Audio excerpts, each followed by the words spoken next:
There's some ideas that seem destined to fail the moment they're announced. You don't even need to see a trailer or the poster to know that a movie will be a definitive flop.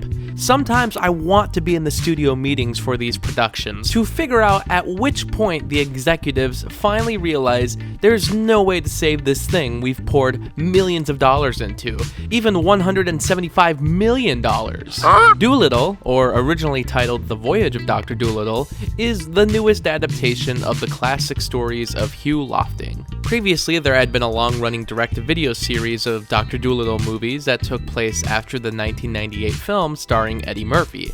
The first one at least kept the original premise of speaking to animals, but gave it a modern-day setting with that Eddie Murphy charm. And despite what you may think, I actually find it to still be a serviceable family movie and has pretty decent effects. However, there's a more infamous Dr. Dolittle from 1967 that cost triple its original budget and became a well-noted box office flop with multiple production problems plaguing it throughout.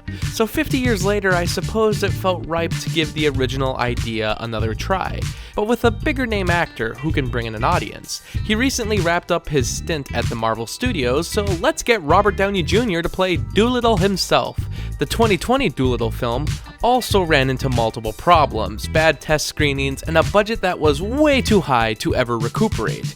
Maybe Downey Jr. can be the saving grace and make this a huge success. People liked him as Tony Stark, so why not as one of the most memorable characters in literature? This was a risk given the source material and production cost, but I was holding my breath until the release date, until it was pushed back from April 2019 to January 2020. Then the posters were revealed that made Dolittle out to be some kind of zookeeper prequel, and then the trailer came out and that attempted to have this serious, melancholy vibe, but anyone with an acute perception for Hollywood marketing could tell that this whole ordeal was a cover-up for what was really in store, which was a pretty haphazard final product that had limited appeal. And for $175 million, you better have some kind of appeal. I finally bought a ticket after waiting, for its third week of release, and prepared for Iron Man: Welcome to the Jungle.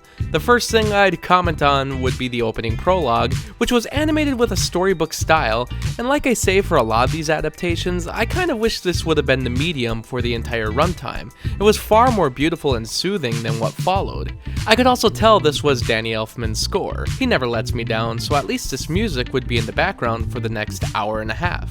Things just kind of begin with almost no transition.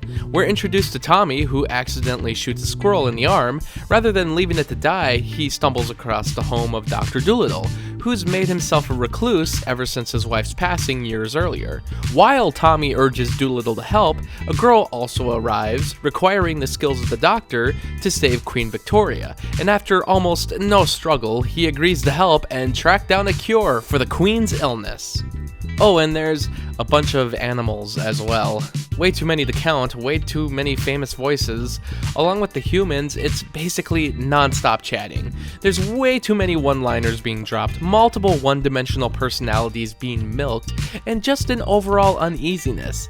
There's never any focus with the events at hand. We're thrown into different situations, the animals will all get a word in, and we move on to the next thing. But you lose any sense of journey or whimsy because you just can't get invested with these characters mugging at the camera. There's not really a lot of set pieces to be found. I can see why the title Voyages of Dr. Dolittle was dropped, because there's only one voyage. They travel to a lost island and only ever make one stop to a port owned by Razuli, who happens to be Dolittle's father-in-law.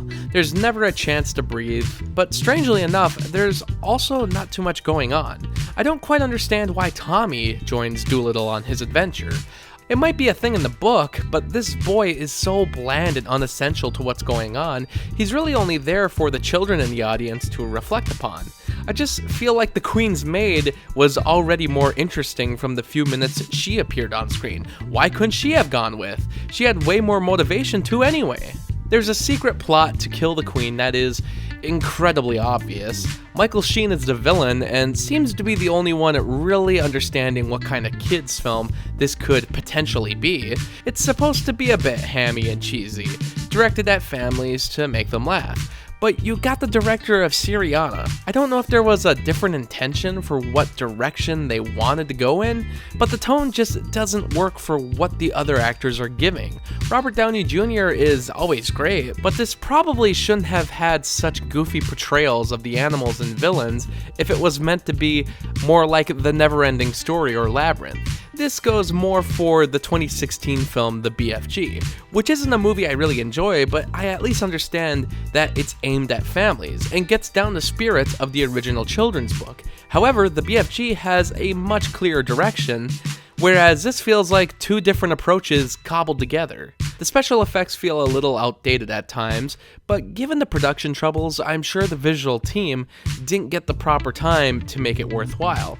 I'm sure everyone wants me to talk about the scene with the dragon colonoscopy, but he is a doctor, this is part of his job. I think I'm just more bothered by the extended fart joke, or how Michael Sheen's fate was absolutely wasted. The one part of the movie that I never got tired of, and he gets thrown off a cliff like collateral damage in an action picture. Dolittle wasn't really the failure I expected. I guess you can feel the size of the budget at times, but it doesn't really do nearly as much as they probably should have. The actors were all fine, but this story was nothing to write home about. It's a children's movie, and it's fine to make movies aimed at younger audiences, but I couldn't imagine a parent enjoying it much, or fans of Robert Downey Jr.'s work. You can see this went through reshoots and scrambled editing for a finish that just doesn't make any kind of impact. I'm sure we'll someday hear about the original vision for Dolittle, but today I can really only give it 2 out of 5 stars. Be highly cautious.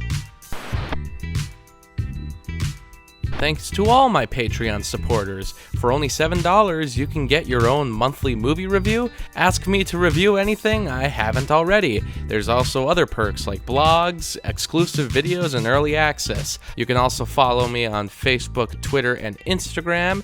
And thanks so much for watching this video.